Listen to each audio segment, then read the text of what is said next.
ఇంట్లో కూర్చుని ఇంగ్లీష్ నేర్చుకోవాలనుకుంటున్నారా? అయితే వెంటనే మా స్పోకెన్ ఇంగ్లీష్ క్లాసెస్‌కి కాల్ చేయండి. నమస్తే రమ్మగారు. నమస్తే జయ. రమ్మగారు, మంచి స్టోరీ ఏదైనా చెప్తారా? పాత రోజులు రాజుల గారి నాటి కథ ఒకటి చెప్తాను. ఓకే. ఈ రాజుల కాలంలో ఏదైనా క్రైసిస్ ఇబ్బంది వస్తే ఇప్పట్లాగా పెద్దవాళ్ళు చెప్తే తర్వాత తర్వాత అది ఎన్నో గ్రూపులు దాటాక డిపార్ట్మెంట్లని దాటాక చివరి వాడు వెళ్ళి ఎంక్వైరీ చేసుకొస్తాడు కదా. ఇప్పుడు ఇదివరకు రాజులు స్వయంగా రంగంలోకి దిగేవాళ్ళు.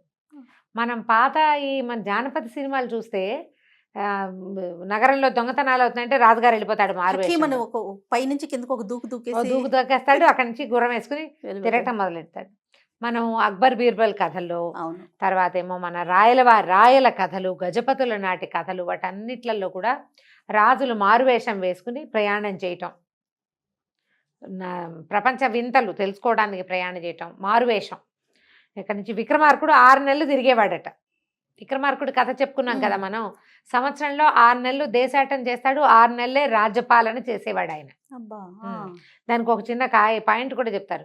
విక్రమార్కుడికి 1000 సంవత్సరాలు బతికే అవకాశాన్ని ఇచ్చింది అమ్మ కాళికాదేవి. ఇస్తే భట్టికి 2000 సంవత్సరాలు ఇచ్చిందిట.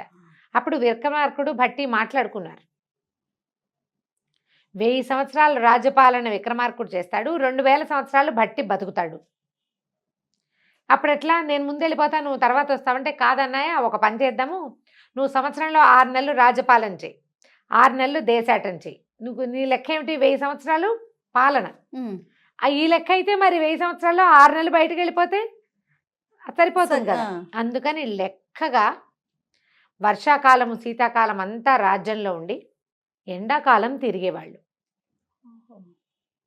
6 మంత్స్. అప్పుడు దేశంలో మొత్తం భారతదేశం అంతా ఆయన కిందే ఉందంటారు.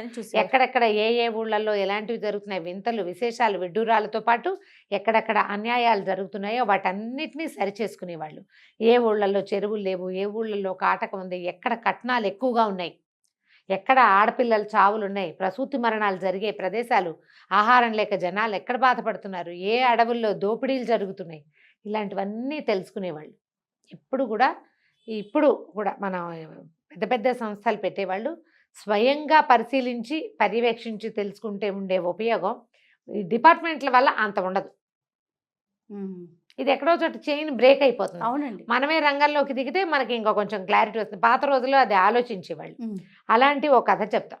పూర్వం ఒక రాజ్యంలో 3 దొంగలు ఉండేవాళ్ళట. గజ దొంగలు. అసలు వాళ్ళని పట్టలేకపోతున్నారు. సరే, ఏవో రకరకాల ఎత్తులు ఎత్తారు. కానీ 3 వాళ్ళు ఫలానా ప్రాంతంలో సంచరిస్తున్నారని తెలిసింది, కానీ వాళ్ళని పట్టుకోలేకపోయారు. సరే, ఆ ఊరి రాజుగారు ఏం చేశారంటే, వీళ్ళతోటి కాదు, సైన్యాధిపతి ట్రై చేశాడు, మంత్రి ట్రై చేశాడు, ప్లేసులు కనుక్కున్నారు, కానీ పట్టుకోలేకపోతున్నారు. రాజుగారు తనే దిగాడు రంగంలోకి. కొద్ది రోజులు తిరిగి ప్రతి రాత్రి అర్ధరాత్రి దాకా తిరిగేవాడు. చీకటి పడిన దగ్గర నుంచి బయటకు వచ్చేసి బాగా నిద్ర వచ్చేదాకా తిరిగేవాడు. తిరగ ఒక 1-2 నెలలకి ఆయనకి ఈ దొంగలు నిజంగానే 3 వాళ్ళు ఫలానా ప్రాంతంలో డబ్బులు పంచుకుంటారని తెలుసుకున్నాడు.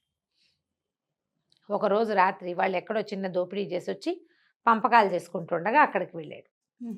4వ వాడిని చూసేసరికల్లా, ఎవడరా నువ్వు, ఏమిట్రా అని కేకేశారు. కేకేస్తే, నేను దొంగనండి, మరి ఈ ఊళ్ళో ఏదైనా పెద్ద దొంగతనం చేయాలని నా ఉద్దేశము, నాకు కొన్ని విపరీత శక్తులు ఉన్నాయి, మరి దానికోసమని నేను నాలాగా స్ట్రాంగ్గా ఉండే వాళ్ళ కోసం వెతుకుతున్నాను, మీరేనని నాకు చిన్న దొంగలంతా చెప్పారు, మీకోసం వెతుకుతూ ఇవాళ మిమ్మల్ని చూశాను అన్నాడు. అన్నాక, సరే ఏం శక్తి ఉంది నీకేం శక్తి ఉందంటే, ముందు మీ దగ్గర ఉండే శక్తులు ఏమిటి, మీరు ఈ రాజ్యాన్ని ఎట్లా ఏడ్పించుకోగలుగుతున్నారు అని అడిగాడు. అడిగితే వాళ్ళు ఏమన్నారు, నవ్వుతూ ఏదో తింటున్నారు ఆహారం, ఇతను కూడా కాస్త ఏదో పెట్టారు. మొదటి వాడు చెప్పాడు, మొదటి దొంగ, నేను ఎంత లావు తాళాన్నైనా పూచిక పుల్లు ఇస్తే చాలు, దాంతో తిప్పి తీసేస్తా. శాస్త్రానికి చెప్పాడు మాటకి. పూచిక పుల్ల కాదు, ఓ చిన్న ఇనప సూదితోటో ఒక తలపిన్నుతోటో ఎలాంటి తాళాన్నైనా తీసేయగలరు. బాగుంది. అక్కడి నుంచి 2వ వాడు చెప్పాడు, నేను భూమికి తల అనిస్తే దూరంగా ఎవరు నడుస్తున్నారో, నడిచేవాడు ఏనుగా, గుర్రమా, రథమా, పల్లకియా, 4 వచ్చారా 6 వచ్చారా చెప్పగలను, డబ్బు పెట్టెలు ఎక్కడున్నాయో తెలుస్తుంది, నాకు భూమి మీద తల అనిస్తే ధనలక్ష్మి నడక తెలిసిపోతుంది, నా దగ్గర ఆసక్తి ఉందన్నాడు. 3వ వాడు ఏం చెప్పాడంటే, నేను ఎవరినైనా ఒకసారి చూశానంటే వాడు ఏ వేషంలో ఉన్నా గుర్తుపడతా, ఎలాంటి మారువేషం వేసినా గుర్తుపట్టేస్తాను నేను అని. ఇప్పుడు నీకేం విద్య వచ్చో చెప్పమన్నారు. రాజుగారు ఆలోచించాడు, ఇట్లాంటి వ్యవహారాలు లేనివి మన దగ్గర, మనకేదో కత్తిపటము డాలు వేయటము వచ్చు, అవి ఎట్లా చెప్తాం? దొంగలకు కావాల్సినవి కత్తిడాలు వ్యవహారాలు కాదు. ఈయనకి రాజ్యాంగం తెలుసు. రాజ్యాంగం తెలుసు అంటే రాజని ప్రూవ్ అయిపోతాడు. బాగా ఆలోచించి, నాకు దగ్గర 2 శక్తులు ఉన్నాయి. ఒకటి, నేను బొట్టనవేలు కిందకి తిప్పాను అనుకో, ఎవరికైనా మరణం వచ్చేస్తుంది. ఒకరిని చూసి చేయి కిందకి తిప్పితే మరణం వస్తుంది. అదే నేను బొట్టనవేలు చూపుడు వేలు పైకి ఎత్తితే ఎలాంటివైనా వాడికైనా మరణం ఆగిపోతుంది అని చెప్పాడు. వాళ్ళకి సరే ఆశ్చర్యం వేసింది. మన దగ్గర విచిత్రాలు ఉన్నాయి, అలాగే వీడి దగ్గర కూడా విచిత్రం ఉంది. సరే, ఇట్లా 2-3 రోజులు స్నేహం చేశాక, నువ్వు ఏమైనా చూసుకొచ్చావా, ఏం చూసుకొచ్చావో అని అడిగితే ఏం చెప్పాడంటే, మనం రాజుగారి కోటలోకి వెళ్దాం, కోశాగారంలోకి వెళ్ళిపోదాం, చాలా ఈజీ. ఎవడైనా మనకి ఎదురుస్తే ఏముంది, మన దగ్గర శక్తి ఉంది, ఇలా అంటే అయిపోతాడు, అదే కదా. సరే, వీడున్నాడు కదా అన్న ధైర్యంతో వాళ్ళు 3, ఇతను 4 కలిసి వెళ్ళారు. రాజుగారు వెళ్ళిపోయారు. వెళ్ళిపోయేసరికల్లా ఈ లోపలికి వెళ్ళారు. ఎలా వెళ్ళాలో ఈజీ దారి చూసుకున్నారు. లోపలికి వెళ్ళాక ఈ 2వ వాడు ఉన్నాడు కదా, వాడి నేల మీద తల నుంచి అది చూసి కోశాగారం ఏ వైపు ఉంది. రాజుకి కూడా ప్రత్యేకంగా కోశాగారంలో డబ్బు ఎక్కడ ఉంటుందో తెలియదు, అంత వివరం తెలీదు. కోశాగారం అని తెలుసు అంతే. కోశాగారం ఈ వైపు ఉంది, డబ్బు అక్కడ ఉంది అని చెప్పాడు. కోశాగారంలో ఏం చేస్తారు? నగలు, నాణ్యాలు, పురాతన కాలపు జవహరీలు, వీళ్ళ దగ్గర సర్ప్లస్ క్యాష్ అంటే ఎక్సెస్ క్యాష్ ఉంటే అదంతా మూటలు కట్టి ఒక చోట పెడతారు. అక్కడ ధనలక్ష్మి నడుస్తూ ఉంటుంది, గజ్జల చప్పుడు వస్తుందని చెప్తారు. మనకు వినపడదు, అప్పట్లో కాయిన్స్ కదా, ఆ సంచులు కదిలి శబ్దం వచ్చేదో ఏమో మరి. సరే, ఆ వైపుకి 4 దారి తీశారు. కొన్ని మెట్లెక్కి దిగి వెళ్ళారు. అదే కోశాగారం అని మధ్యలో వాడు చెప్పాడు, 2వ వాడు. దానికి ఇలా తాళం వేస్తుంది. వీడేం చేశాడు, పెద్దవాడు ఉన్నాడుగా, ఏ తాళాన్ని అయినా తీసేసేవాడు, ఒక దబ్బనం పెట్టి పొడిచి తాళం తీశాడు. తీసాక 4 లోపలికి వెళ్ళిపోయారు. లోపలికి వెళ్ళి మూటలు కట్టేశారు చకచక.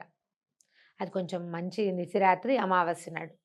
వీళ్ళు 4 లోపలికి వెళ్ళంగానే వాళ్ళు మూటలు కట్టుకుంటున్న సందట్లో రాజుగారు బయటకు వచ్చేసాడు. వచ్చేసి భటులకి ఒక విజిల్ తోటి సంకేతం చేసి, ఈ 3 దొంగలు లోపల ఉన్నారని చెప్పాడు. 3 పట్టేశారు. పట్టుకొచ్చేసారు. వాళ్ళు మనం 3 ఉన్నాం, 4వ వాడు ఏడి అని ఆలోచించారు. 4వ వాడు ఏడి, వాడు ఎక్కడైనా ఉన్నాడేమో అని వాళ్ళని బయటికి తీసుకెళ్తున్నప్పుడు అన్ని పక్కల వెతికారు, వాడు ఎక్కడా కనపడలేదు. వాడిని ముందే పట్టేశారేమో, ఒకవేళ కారాగారంలో ఉంటాడని చూశారు, అక్కడ వాడు లేడు, 4వ వాడు లేడు. అక్కడి నుంచి మర్నాడు పొద్దున సభలో ప్రవేశపెట్టారు. మీరు ఈ దొంగతనాలు చేశారా, అదా ఇదా అని న్యాయమూర్తులు వీళ్ళు ప్రశ్నించారు. వీళ్ళు ఫలానా దొంగతనం మేమే చేసాం, ఫలానాది మేమే చేసాం, ఇక్కడికి మేమే వచ్చాం, ఇవన్నీ చెప్పారు. అయితే రాజుగారు ఏం మాట్లాడలే, సింహాసనం మీద కూర్చున్నాడు, ఆయన ఏం మాట్లాడటల్లా. సైన్యాధిపతే ప్రశ్నిస్తున్నాడు, మంత్రి గారు మాట్లాడుతున్నాడు, మధ్యలో న్యాయాధికారులు చెప్తున్నారు. సరే, వీళ్ళు 3 శిక్షలు ప్రూవ్ అయిపోయినాయి, 3 అపరాధాలు ప్రూవ్ అయిపోయినాయి. ప్రతి వాళ్ళు చెప్పారు, ఆ శెట్టి గారి ఇంట్లో ఇన్ని లక్షలు పోయినాయి, మేమే తీసాం, వీళ్ళ ఇంట్లో అదేదో పోయింది, వాళ్ళ గుర్రాలు పోయాయి, మేము ఒప్పుకున్నారు. మరి ఇంకేం చేస్తారు, ఒప్పుకోక తప్పదు. రాజు దగ్గరికి వెళ్ళాక ఒప్పుకోకపోతే చావగొట్టి చెవులు మూస్తారు. ఇప్పటి సిస్టమ్ కాదు, అప్పుడు సిస్టమ్ వేరు కదా, ఒకటేసారి అయిపోయేవి. ఇప్పుడు ఇక్కడ ఒప్పుకుని అక్కడ ఒప్పుకోకుండా అక్కడ వేరే వేషం వేయడానికి, గుండె పండడానికి ఇప్పుడు బోల్డ్ వచ్చినాయి అవకాశాలు. అవునండి, రాజులు ఎదురుకుండా అది కుదరదు, చంపేస్తారు ముందు. అన్నీ ఒప్పుకున్నారు. అయితే సరే, రాజుగారు ఏం వేస్తారు, ఏం వేయాలి శిక్ష అంటే, న్యాయాధికారి వీళ్ళకు మరణశిక్షే, ఏమంటారు ప్రభు అంటే, రాజుగారు ఇలా అన్నాడు, వేసేయండి అని. ఆ చెయ్యి ఎత్తినప్పుడు చూసేసాడు ఈ 3వ వాడు, చూసేసి గుర్తుపట్టేశాడు. వాళ్ళకి తెలిసిపోయింది. సరే, అక్కడి నుంచి 3 తీసుకుపోయారు. మర్నాడు శిక్ష అన్నారు. రేపొద్దున వీళ్ళకి మరణశిక్ష విధిస్తారు. దొంగతనాలు చేసిన వాళ్ళకి ఈ శిక్ష ఏందని తెలియటం కోసం మధ్యస్థానానికి ఎక్కడికో తీసుకెళ్ళొద్దు, బహిరంగంగానే వీళ్ళ శిక్షని అమలు చేయాలని న్యాయమూర్తి చెప్పాడన్నమాట. దొంగలకి ఇదే శిక్ష, ఇంకొకరు చేయకుండా. ఎందుకంటే పరుల ధనం అంటే వాడి కష్టార్జితం, వాడి చెమట, వాడి నెత్తురు, అది అపహరించడం అంటే వాడిని చంపేయటమే. ఈ రకంగా వీళ్ళు ఎంతమంది హత్యలకు పాల్పడ్డట్టు, అవునా కదా. వాడి కష్టార్జితాన్ని తీసుకునే హక్కు ఇంకొకటికి ఎలా ఉంటుంది, నువ్వు కూడా కష్టపడి పని చేసుకోవాలి. అక్కడి నుంచి ఏమైంది, మర్నాడు పొద్దున బహిరంగంగానే వీళ్ళని మరణశిక్ష విధించడానికి తీసుకొచ్చారు. అప్పుడు ఏముంది, ఇట్లా రౌండ్గా ఉండి అందులో తలబెట్టించి కొట్టేవాళ్ళు. వీళ్ళు ఏమన్నారు, ఈ సైన్యాధిపతి వచ్చాడు, మంత్రి గారు వచ్చాడు, రాజు రాల, ఆఖరి కోరిక ఏదైనా ఉందా, చంపేసే ముందు అడగాలి. కారాగారంలో ఉన్నవాడికి ఆఖరి కోరికలు ఉండవు, వాడు అక్కడే పడి ఉంటాడు. చంపేసేటప్పుడు మరి ఆఖరి కోరిక తీర్చద్దు. ముద్దాయి యొక్క ఆఖరి కోరిక ఏంటంటే, ఈ మూడో వాడు అన్నాడు, మహారాజుని చూసి మాట్లాడాలి అని అడిగాడు.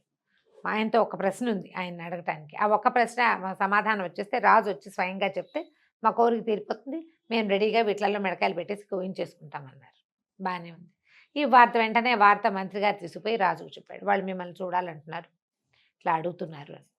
సరే రాజుగారు వెళ్ళాడు. ఈ మూడోవాడు అన్నాడు, ప్రభు మరి మీరు చాలా గొప్పవారు, మీ రాజ్యంలో మేము ఇంత పని చేయటం చాలా పొరపాటు. మీరు మా ముగ్గురు శక్తులు చూశారు. మొదటివాడు తాళం తీయగలడు, రెండోవాడు శబ్దం వినగలడు, మూడోవాడిని అయిన నేను మారువేషంలో ఉన్న వాళ్ళని గుర్తుపట్టగలను కదా. మీ శక్తులు మాత్రం మేము ఒకటే చూసాం, రెండోది చూడలేదు. రెండో శక్తిని కూడా చూపించేసి అది ప్రూవ్ చేసేసి మీరు వెళ్ళిపోండి, మమ్మల్ని మాకు మరణశిక్ష విధిద్దురుగా అని అన్నాడు. ఇప్పుడు రాజు ఏమనాలి, ఇలా అనగానే శిక్ష ఆగిపోతుంది. రాజుకి నవ్వొచ్చింది, ఇది కూడా తెలివే. అక్కడి నుంచి రాజు నిజంగానే చూపుడు వేలు పైకెత్తాడు. శిక్షని మరి తన శక్తిని ప్రూవ్ చేసుకోవాలి కదా, మరణ శిక్షలు ఆగిపోయినాయి. రాజుగారు ప్రాణభిక్ష పెట్టాడని జనాలంతా ముగ్గురు మనుషుల్ని మధ్యలో రోడ్డు మధ్యలో నిలబెట్టి నరికేయటం జనాలంతా క్రూరత్వాన్ని సహించలేకపోతారు. వాళ్ళు చేసిన తప్పే అయినా కూడా ఎంత తప్పు చేసినా వాడికి ఇంకో సెకండ్ ఛాన్స్ ప్రతివాడికి కావాలి. ప్రజలంతా జయ జయధ్వానాలు చేశారు. రాజు ఇంత గజ దొంగల్ని కూడా ఇట్లా చేశాడని, బతికించాడని. అంతకుముందు వాళ్ళు సంపాదించిన డబ్బంతా ఎక్కడో పాతి పెట్టాం, దాచిపోయాం, అంతా తినేస్తారు. అంతా ఎక్కడ తింటారు ఎవరైనాను, అవును దాచారు ఎక్కడో. అయితే రాజుగారు ఏం చేశారంటే, వీళ్ళ ముగ్గురికి రెండో ఛాన్స్ ఇస్తాను, దొంగతనాలు చేయొద్దు అని చెప్పి వాళ్ళ డబ్బులు కొంత భాగాన్ని మాత్రం వాళ్ళకు ఉంచి మిగిలింది సొంతదారులకు అప్పచెప్పేశారు. ఆ తర్వాత వాళ్ళ ముగ్గురు రాజ్యానికి వినయ విధేయతలతోటి ప్రవర్తిస్తూ చక్కగా ఉన్నారు.